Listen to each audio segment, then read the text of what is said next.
That last segment gave me chills. I'll never hear Roger the same way again. Right? It's a small word with big implications. And that brings us to the next piece. What can we say instead? When clarity is critical, what tools do we actually have? I imagine there's a whole set of alternatives in standard phraseology. Absolutely. Let's break it down.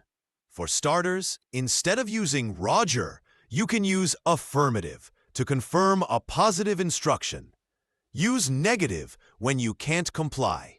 Use unable if a restriction or request cannot be met.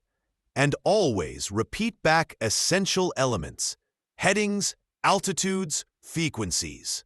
So something like climb and maintain flight level 280 should be read back fully.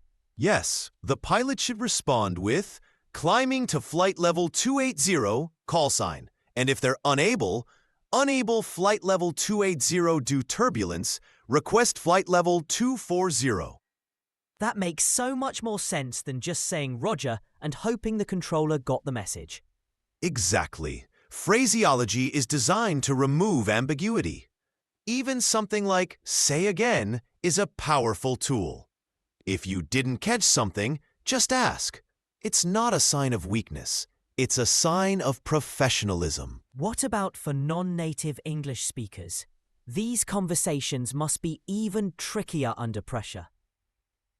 Definitely. That's why ICAO developed the language proficiency requirements to ensure pilots and controllers can communicate clearly, even under stress.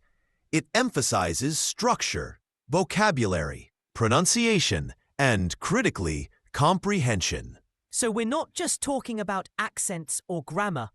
We're talking about being understood and understanding under pressure.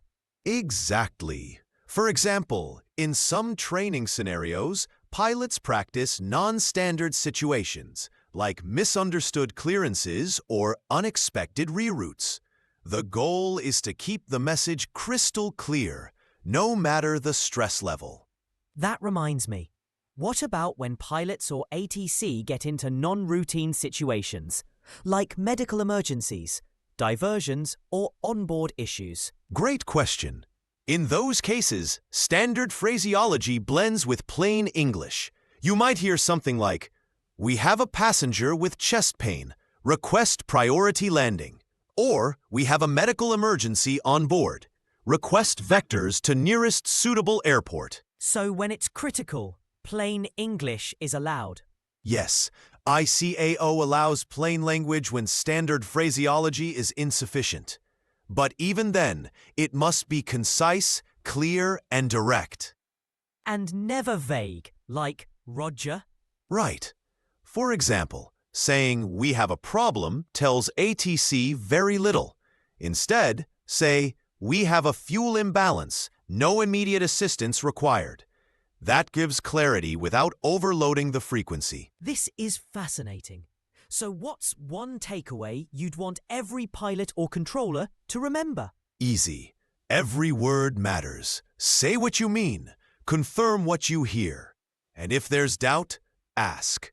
The goal isn't just to communicate. It's to understand and be understood. Well said. I feel like we need a poster that says that in every briefing room. Maybe with a big red "Roger is equal to confirmation" across the top. I'd hang that in a heartbeat.